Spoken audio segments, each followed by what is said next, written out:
Hi everybody! Welcome back to Pinay Angel Tarot.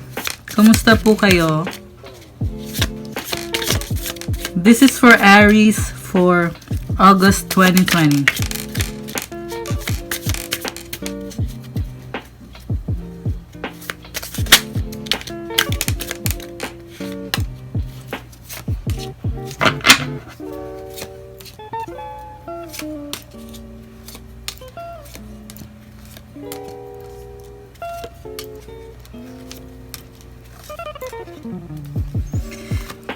Okay, for your overall energy, you got the Two of Wands. You're waiting for something na mangyari para sa love connection mo. I can see there is excitement here. You look happy. You seem happy. Okay, pero ika-clarify natin to. Okay, so we also got here Ace of Wands. So nalaglag siya kanina nung nag-shuffle ako. So I can see na Aries, tinatry mo i-follow yung heart mo. Ginagawa mo kung anong gusto mong gawin sa love connection mo. Okay? I feel like may struggle sa love connection na to, pero pinipili mong gawin kung anong sinasabi ng puso mo. Okay? Alright, so tingnan natin ang recent past mo. You got here the Moon card, Two of Swords, Nine of Wands. I see na wala kang action sa recent past mo. Ginagamit mong intuition mo, nag-iisip ka, and medyo emotional ka. I don't know kung anong nangyari dito, pero tahimik ka lang. At iniisip mo kung ipupursue mo ba tong love connection na to, or ila-let go mo ba ito. Iniisip mo kung gagamitin mo ba ang intuition mo, or ang passion mo, or ang kung anong sinasabi ng puso mo. Okay? You're trying to decide. Okay? Mamaya, we will clarify this. So, for your current energy, you got 10 of Wands, 5 of Wands. Oh, the Hanged Man. Okay, so, I can see na grabe ang passion sa love connection na to, and medyo nagiging burden siya para sa'yo. Okay? With the 10 of Wands energy, there is completion of a cycle, pero mabigat eh. I feel like there is something sa love connection na to na medyo nahihirapan ka. Okay? And may tension between sa inyo ng person mo with the 5 of Wands energy. And I can see the Hanged Man. I feel like overwhelmed ka sa love connection na to. Kaya mas pinili mo na wag na lang muna mag-take action. Okay? Pero mamaya ika-clarify natin to. For your near future, you got 6 of Coins, the Death card, and the Queen of Cups. Wow, I can see Scorpio energy here with the Death card and the Queen of Cups. Oh, I can see na you're gonna try to have a partnership with your person. Okay? Kaya lang mag-end itong cycle na to eh. Okay? And I feel like in terms of emotions, maganda ang paparating para sa'yo. I see love, I see happiness here with the Queen of Cups energy. You could be dealing with the water sign, Cancer, Scorpio, or Pisces. Okay? We'll clarify this later. So, i-clarify muna natin ang overall energy mo.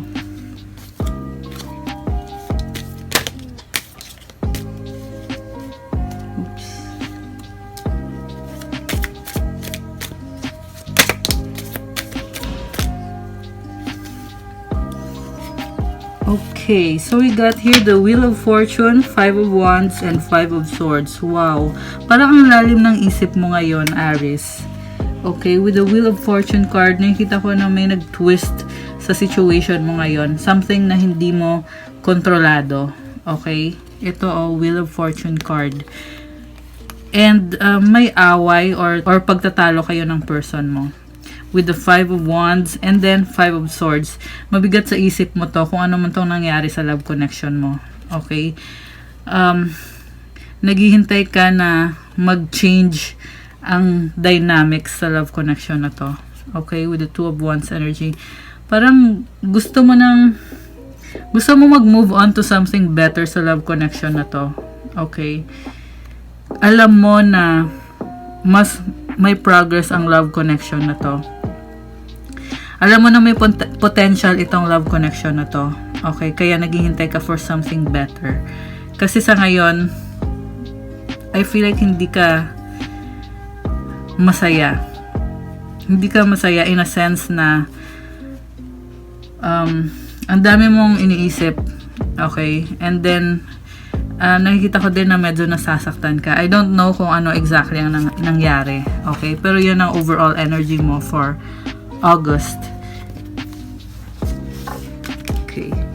Let's clarify your recent past. Oh wait, move ko lang to para mas makita nyo.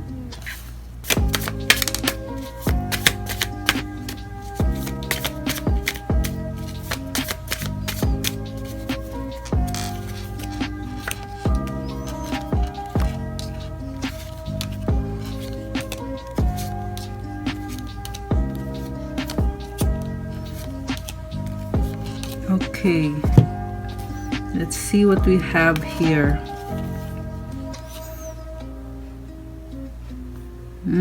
You're ready for something bago para sa love connection na to. Okay, pero although wala ka pang action, pero excited ka.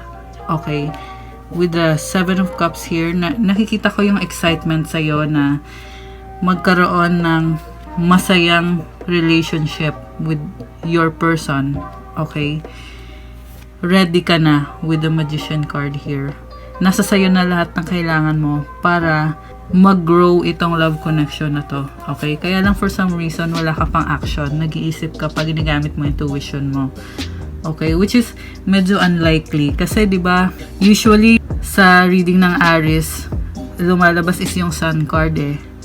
Kasi ganyan ang energy ng Aries eh. Very passionate. Okay, pero sa ngayon, nakikita ko you got the Moon card here. So, I feel like may something na nangyayari ngayon sa'yo. Okay? Malalaman natin mamaya. So, some of you, may mga anak na kayo and masaya naman, pero I can see na may mag-end na cycle or may nag-end na cycle sa recent past nyo. I feel like there will be separation. Okay? Kasi nag-end itong cycle na kasama mo yung person mo. Masaya kayo. Okay? And then, wow. I can see na mabigat nga sa'yo tong love connection na to. Okay? And I can see someone very confident, very charismatic. Okay, fire sign. Okay, pwedeng ikaw to or pwede ito yung person mo. And part na siya ng buhay mo. Pero sa nakikita ko, walang masyadong emotions dito eh. Okay, I see a lot of passion. And medyo mabigat itong love connection na to. So you would know kung ano ang meron. Okay. Let's clarify your current energies.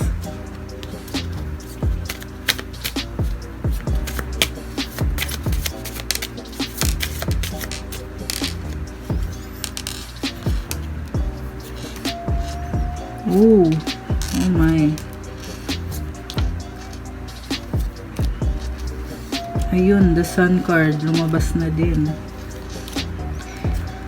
So, sa current energies mo, wala ka pa rin action, although there is passion sa love connection na to. Pero for some reason, you got the Moon card ulit. Okay, so walang action. Gusto mo magkaroon ng stability sa love connection na to. You want to be with your person. With the 9 of Cups, nakikita ko na ito ang wish mo, na makasama mo siya. Okay, pero for some reason, wala kang ginagawa. Okay? Wala kang ginagawa about the situation. And then, you got the Queen of Swords, the Sun card, and the Temperance card. So, sa nakikita ko, this is air sign energy, Gemini, Libra, Aquarius. this is someone na very experienced. Okay? And nakikita ko na there is happiness here sa love connection na to. Although, may mga argument kayo. And, mahirap siya with the 5 of Wands energy. So, there is something na hindi kayo nagkakasundo ng person mo. Pero, masaya kayo. Okay? And, I feel like nag-a-adjust ka sa person na to. Kasi, this person is very cold. Malamig ang pakikitungan niya sa'yo. Okay? So, nakikita ko, this person is very experienced na Queen of Swords energy. Okay? So, tinatry mo mag-compromise sa love connection na to. Okay? With the Temperance card here. Yeah, I can see a lot of happiness here. Pero at the same time, parang hindi kayo... Nakikita ko naman na mahal nyo naman ang isa't isa, pero parang hindi kayo nagkakaintindihan in a sense na yung person mo is more on logic. Okay? At ikaw naman, you're more on passion. But I see happiness. And then,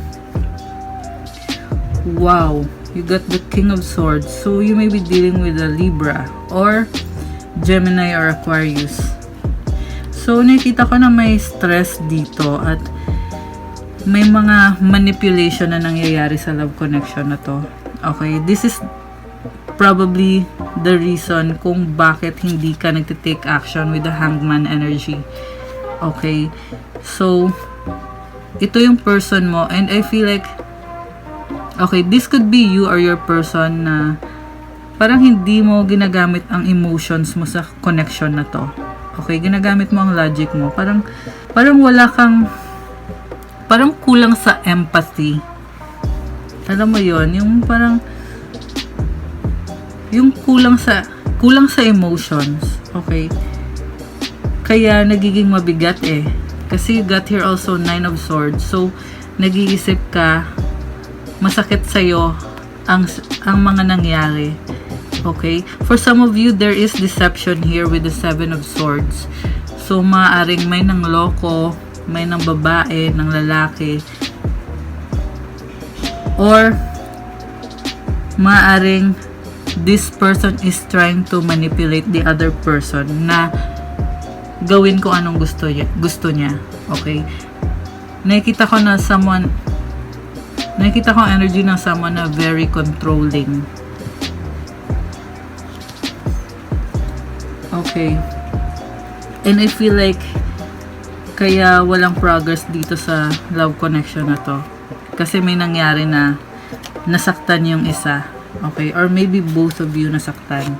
Let's clarify the near future.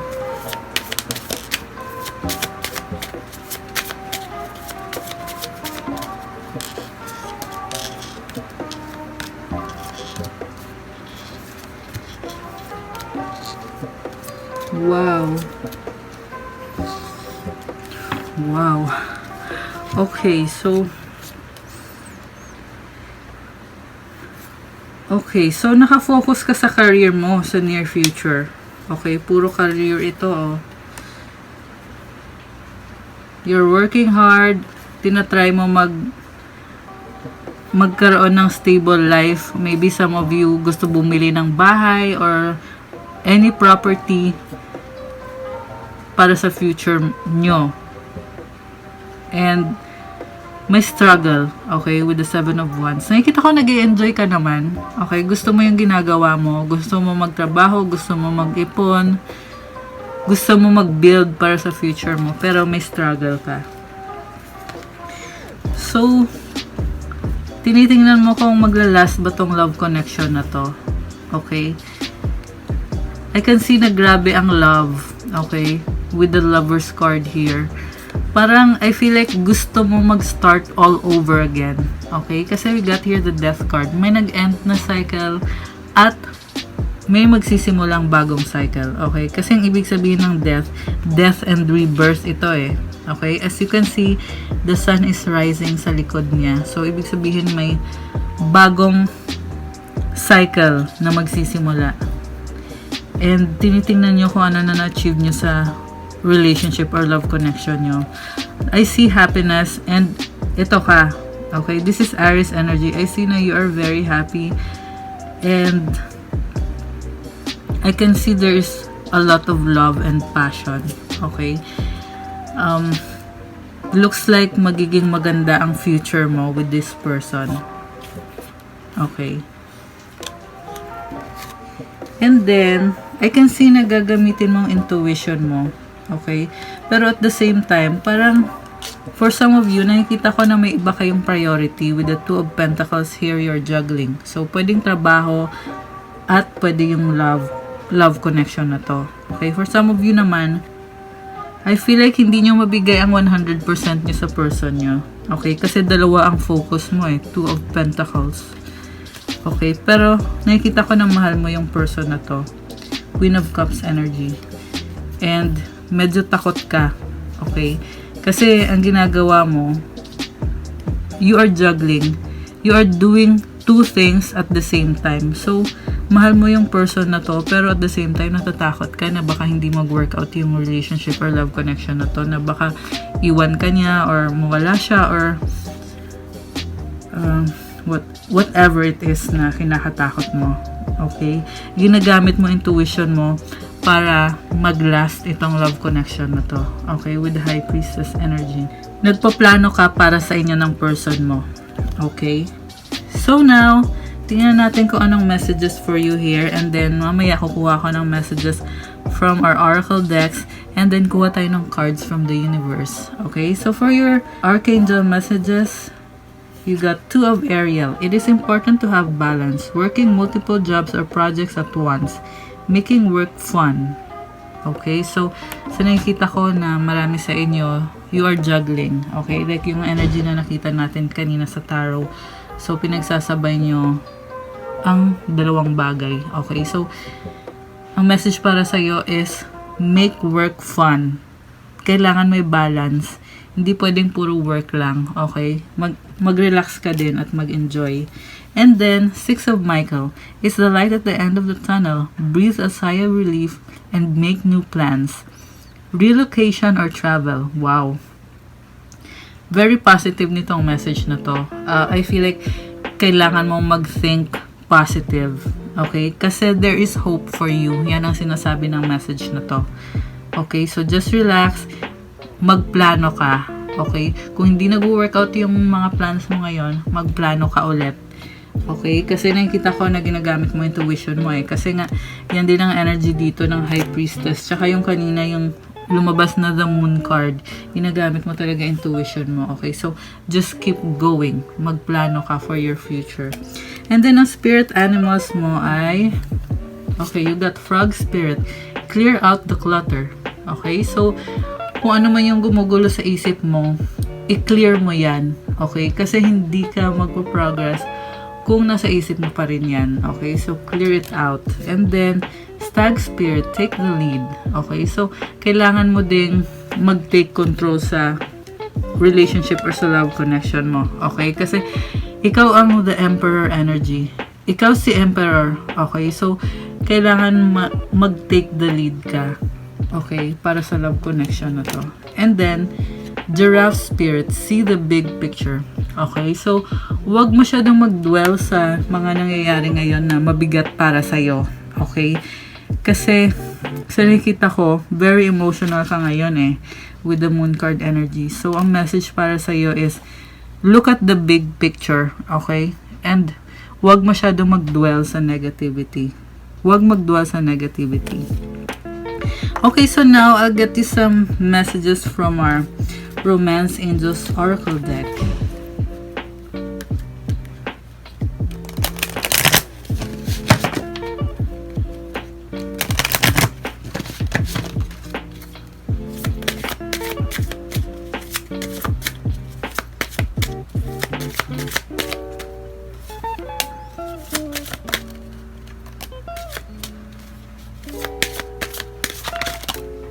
Okay. So we got heart-to-heart conversations. Honestly discuss your feelings with each other.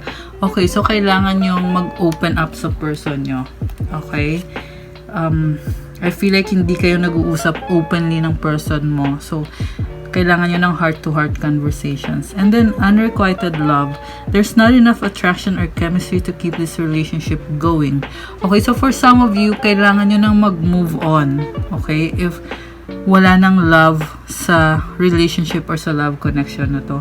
Okay, pero hindi lahat. Sa nakikita ko, yung iba, feeling nyo na hindi binabalik yung love nyo. Okay, so, kailangan mong maging positive. Okay? And then, children. Your love life is being affected by children.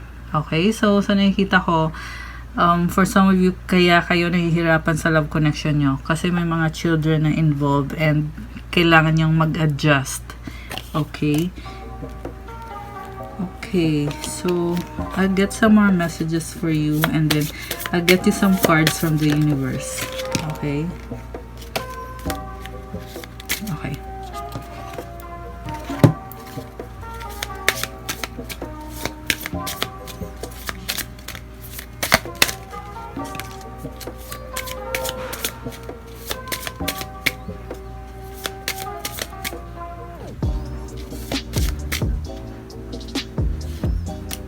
Okay. And then I'll get you the cards from the universe.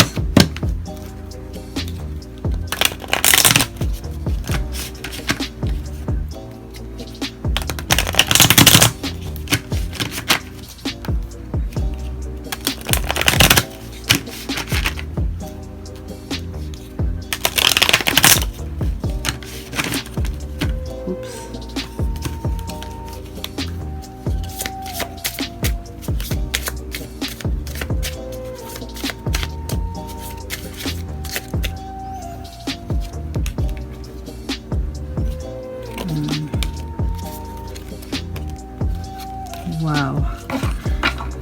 Okay, so you got music. Listen carefully, for there may be a message in the music you hear.